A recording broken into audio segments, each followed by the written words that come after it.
Welcome to math की यात्रा online.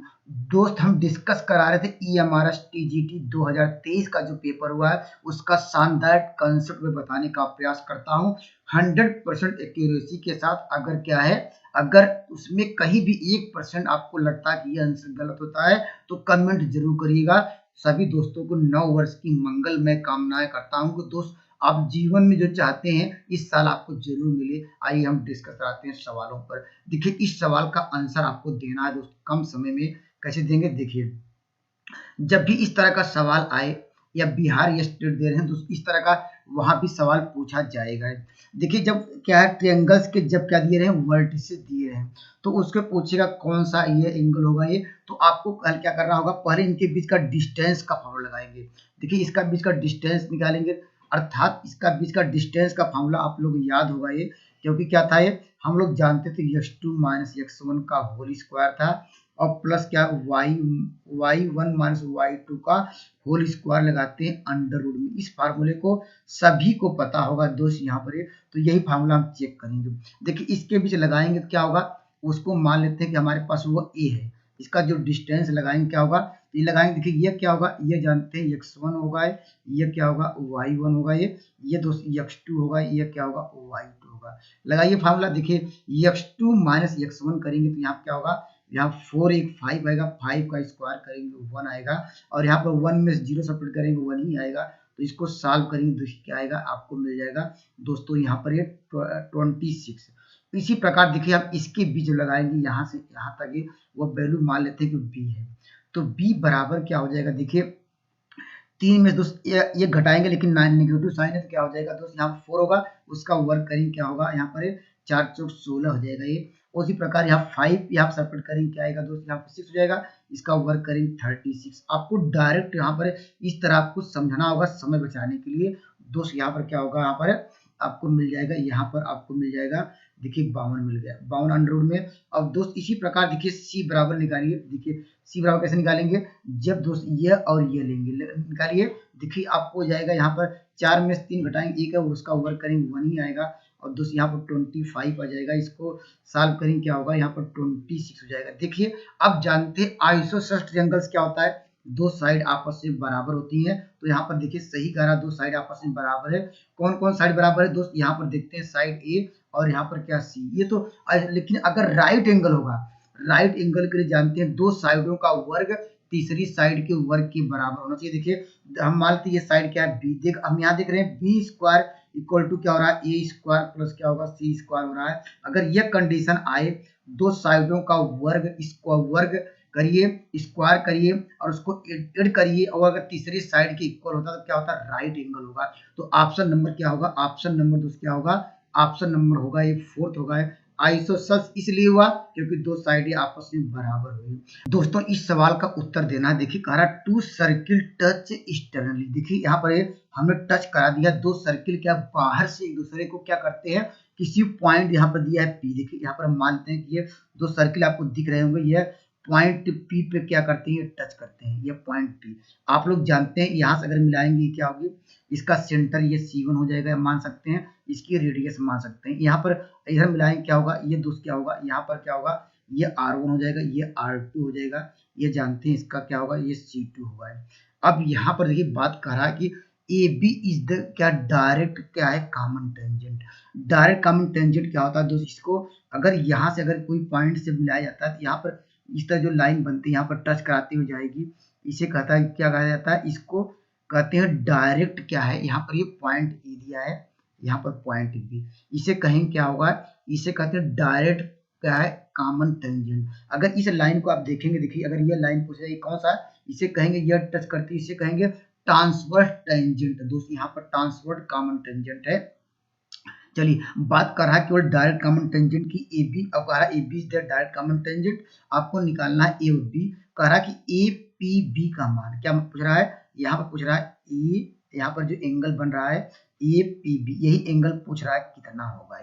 तो दोस्त आपके लिए क्या करना है, कंसेप्ट अगर जानते हैं यहाँ पर क्या कर सकते हैं, अगर जानते हैं ई अल्फा होगा दोस्त क्या होगा, ये भी क्या होगा या अल्फा ही मान सकते हैं या बीटा मान सकते हैं, कोई दिक्कत नहीं है। और जानते हैं यहाँ पर, आप लोग जानते हैं यहाँ पर एंगल क्या होगा, इसका जस्ट क्या होगा, 2 अल्फा हो जाएगा। यहाँ पर एंगल अल्फा हुआ, यहाँ एंगल पर या कर सकते हैं अल्फा। तो दोस्त यहाँ आप जानते हैं कि यहाँ पर ये अगर ऐसे भी कर सकते हैं, ये अल्फा होगा, यहाँ पर बीटा होगा, इन दोनों से क्या होगा, अल्फा प्लस बीटा होगा, ऐसे भी कर सकते हैं। तो देखिए या मानेंगे अल्फा, ये एंगल अल्फा, दोस्त यहाँ पर क्या होगा, ये एंगल आप लोगों ने माना बीटा, यहाँ पर देखिए। और जानते हैं इसका सम क्या होगा, अल्फा बीटा। तो दोस्त ये अल्फा बीटा आप जानते हैं क्या बन गया, देखिए यहाँ पर एक ट्रायंगल बन गया, इसका टोटल सम क्या होता है, 180 डिग्री होता है। अब जानते हैं यहाँ से क्या होगा, इसको दो बार ले सकते हैं, 2 alpha plus beta equal to क्या होगा दोस्त, यहाँ पर 180। तो अल्फा प्लस बीटा ही क्या हो जाएगा, 90 डिग्री, वही वैल्यू किसकी हो जाएगी, ये दोस्त क्या हो जाएगा, यहाँ पर ए, यहाँ पर एंगल क्या होगा, ए पी बी का आंसर हो जाएगा ये 90 डिग्री। ऑप्शन नंबर आपको मिल जाएगा, ऑप्शन नंबर बी। कॉन्सेप्ट आपका क्लियर हो गया होगा दोस्त, यहाँ पर एक दो बार ध्यान समझिएगा, निश्चित रूप से आपको समझ आएगा ये। चलिए दोस्त, इस सवाल का आंसर आप दीजिए। यहाँ पर देखिए कितना शानदार सवाल है। देखिए इस सवाल के लिए यहाँ पर पहले जो ये रेशियो दिया गया है, क्या दिया है आपको, दिया गया यहाँ पर देखिए P, यहाँ पर क्या है पी आर दिया गया है, अपान यहाँ पर देखिए इसको मैं लिख सकता हूँ क्यू आर भी लिख सकते हैं, यहाँ पर ये इक्वल टू क्या लिख सकते हैं दोस्त, यहाँ पर 2/1 लिख सकते हैं। आप इसको रेशियो मान लीजिए, ये m1 का मान हो गया, नीचे क्या होगा m2 का मान। और देखिए यहाँ पर बात करा, यहाँ पर जो करा कि PQ को प्रोड्यूस किया गया, यहाँ पर आगे बढ़ाया गया पॉइंट R पे। तो जब भी आगे की बात करें तो हम जानते हैं कौन सा फॉर्मूला लगाते हैं, एक्सटर्नल क्या है रेशियो, एक्सटर्नल रेशियो आप लोग जानते हैं, एक्सटर्नल और क्या होता था एक्सटर्नल रेशियो, और यहाँ पर इंटरनल रेशियो का जब रेशियो निकालते थे हम लोग लगाते थे क्या, कौन सा पॉइंट वाला, हम लिखते थे दोस्त यहाँ पर m1 x2 और क्या लगाते थे माइनस करते थे, यहाँ पर एक्सटर्नल किए, और यहाँ पर m2 x1 अपान क्या करते थे, यहाँ पर ये अपान करते थे दोस्त, यहाँ पर m1 माइनस क्या है m2 करते थे।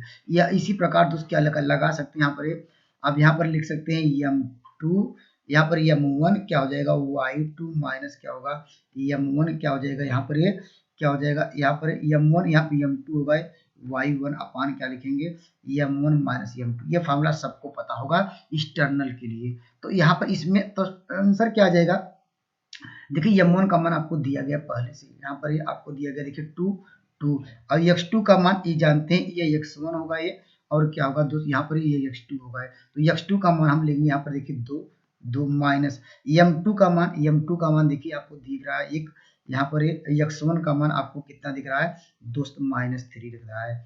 अपान क्या करेंगे दोस्त, यहाँ पर m2 minus m1 minus m2 करेंगे तो 2 माइनस 1। अगर इसको ही अगर सिंप्लीफाई किया देखिए क्या आएगा, देखिए 2 दूनी 4, यहाँ माइनस प्लस कर देगा तो 7/1 आ जाएगा। तो पहला जो पॉइंट होगा x वाला कोऑर्डिनेट आपको क्या मिल गया, या इसके बराबर 7 मिल गया कामा। इसी प्रकार यहाँ रखिए, लेकिन आंसर जब आपको मिल जाए 7, एक आंसर दिख जाए तो आप देखिए 7x का जो कोऑर्डिनेट कहीं नहीं दिख रहा है, तो ये आपका इसको निकालने की जरूरत नहीं है, क्योंकि इससे आप निकालेंगे आपका समय लॉस होगा। ये सब बातों को ध्यान देना है, इसलिए ऑप्शन नंबर दूसरा सही होगा। तो पेपर में ऐसे भी आपको करना है, आपको हर एक एग्जैक्ट आंसर, आपको आंसर से मतलब है, जब हमने x पॉइंट निकाल लिया 7 आया तो ऑप्शन नंबर क्या होगा, सेकंड हो जाएगा। आइए मैं अगले सवाल की ओर लेकर चलता हूँ। देखिए ये भी कितना शानदार सवाल है, इस सवाल का उत्तर आप कैसे दे पाएंगे। देखिए एक लाइन में सवाल का उत्तर आपको देना होगा, तो दोस्त आपको क्या करना पड़ेगा, देखिए ये क्या है, आपसे पूछा जाए कि पहला टर्म क्या आएगा, पहला पद कौन सा होगा, तो आप कहेंगे सर ये पहला पद है, ये क्या है पहला पद है। अगर तो n बराबर 1 रखेंगे तभी पहला टर्म आएगा, तो n बराबर 1 रखेंगे को सॉल्व करेंगे, देखिए क्या आएगा 1 प्लस, इसका मतलब क्या होता है आप लोग जानते हैं 1c1 हो जाएगा, नीचे क्या होगा यहाँ पर ये क्या हो जाएगा 1c0। अब इसको सॉल्व करिए तो आपको देखिए यहाँ से क्या मिलेगा, 1c1 का मान 1, 1c0 का मान 1, तो यह 2 मिल जाएगा। अब दोस्त लेकिन 2 मिला पहला पद, तो ऑप्शन में जाएंगे, क्या जाएंगे दोस्त बाई क्या होगा ऑप्शन में देखना होगा n बराबर 1 रखने पर कौन सी वैल्यू आपको 2 देगी यार, वही सवाल का आंसर आएगा। देखिए पहले ऑप्शन रखते हैं, देखिए 1 रखेंगे तो 1 2 हो जाएगा, तो 2 के पावर यहाँ पर क्या होगा 1 रखेंगे तो ये क्या होगा 2 के पावर 0 हो जाएगा, तो जानते हैं तो 1 आएगा, लेकिन आपको लाना चाहिए यहाँ पर 2, और नीचे भी रखेंगे जानते हैं इसका ये तो 0 देगा अर्थात 1 देगा, तो ये आंसर आपको लाना था 2, तो इसलिए ऑप्शन नंबर फर्स्ट नहीं होगा। दूसरे पे रखते देखिए n बराबर 2 रखेंगे तो क्या होगा, 2 1 3 हो जाएगा, सॉरी 1 रखेंगे तो हो जाएगा 2 के पावर 1 हो जाएगा, सही है। और बाई क्या 1 फैक्टोरियल, ऑप्शन नंबर बी दूसरा ही सही होगा, ऑप्शन नंबर सेकंड, क्योंकि यही सेटिस्फाई कर रहा है, यही आपको 2 दिला रहा है। और थर्ड क्यों नहीं होगा, थर्ड भी रख सकते हैं अगर रखेंगे, देखिए यहाँ पर आपका 2 हो जाएगा, 2 के पावर आपको मिल जाएगा कितना, 2 के पावर 2 मिल जाएगा दोस्तों, इसलिए भी आपको काटना पड़ेगा। जब रखेंगे 1 तो जानते हैं 1 माइनस 1 तो दोस्त ये आपको मिल जाएगा 1 ही मिलेगा, और यहाँ पर जानते हैं रखेंगे ये 0 मिल जाएगा, तो ये भी आपको मिला जुला के आपको 2 नहीं दे रहा है, इसलिए ऑप्शन नंबर आपको यहाँ पर सेकंड पे चलेंगे। आइए मैं अगले सवाल को लिख चलता हूँ। देखिए ये भी शानदार सवाल है, इस सवाल का उत्तर देना है। देखिए यहाँ पर ये इसका कॉन्सेप्ट क्या है दोस्तों, जब भी यहाँ पर ये उसके देखिए रैम्बस का जो आपको अगर डायगोनल दिया हो, रैम्बस का डायगोनल आपको दिया गया, देखिए डायगोनल दिया है, लेकिन दोस्त किसका एरिया पूछ रहा है, एरिया जो कर रहा है उसका जो मिड पॉइंट है डायगोनल, आप जानते हैं रैम्बस यहाँ पर इस तरह जानते हैं, रैम्बस की क्या होती है, 4 साइड आपस में इक्वल होती है, लेकिन दोस्त यहाँ पर रैम्बस बना दिए हैं, इसकी 4 साइड आपस, लेकिन कहा जो इसका मिड पॉइंट है, इसको मैं थोड़ा आपको कलर को चेंज करता हूँ जिससे आपका और अच्छा क्लियर हो कॉन्सेप्ट। देखिए यहाँ पर इसका करा इसको मिड पॉइंट मिला दीजिए, यहाँ पर मिड पॉइंट ये करा इसके बीच का जो ये करा कि ये वाली इसका एरिया क्या होगा, तो इसके लिए शॉर्टकट नियम ये है कि दोस्त यहाँ पर जब भी आपको एरिया निकालना है इंटरनल एरिया, तो बाहर वाले का डायगोनल का हाफ करिएगा, तो लिखिएगा d1/2 इंटू लिखिएगा d2/2, अर्थात यह इसका जब डायगोनल का आधा करेंगे तो दोस्त वह क्या होगा, ये वह उसके साइड के बराबर हो जाएगा, या उसके आधा करेंगे वह कर सकते हैं आधा कर दिए उसका डायगोनल का, तो पहला डायगोनल इसके अंदर वाला डायगोनल मिल जाएगा, अर्थात इसके अंदर वाला डायगोनल इसके अंदर वाला डायगोनल मिल जाएगा। और दोस्त यहाँ पर अब जानते हैं, यहाँ पर ये फार्मूले को नोट डाउन कर लीजिए, यहाँ पर d1 यहाँ पर d2/2 होता है, जब अंदर वाला क्या पूछे यहाँ पर जब एरिया पूछे तो क्या d1 का मान कितना दिया, देखिए 12 का ये देखिए d1 दिया है, ये क्या है d2 दिया है, यहाँ पर लिखेंगे 12 का आधा करेंगे आएगा 6, इसका आधा करेंगे आएगा 8, इसको जब सॉल्व करेंगे क्या आएगा 8 6 48 होगा सेंटीमीटर हो जाएगा। यहाँ पर क्या हो जाएगा ऑप्शन नंबर कौन सा मैच किया, ऑप्शन नंबर 4 है। तो दोस्त अगर कॉन्सेप्ट अच्छा लग रहा है आपको, मेरे कॉन्सेप्ट समझाए तरीके आपको अच्छे लग रहे हैं, तो मेरे चैनल से आप क्या कर सकते हैं, जुड़ सकते हैं। Thank you for watching math की यात्रा online, please press subscribe and like button. Thank you दोस्तों।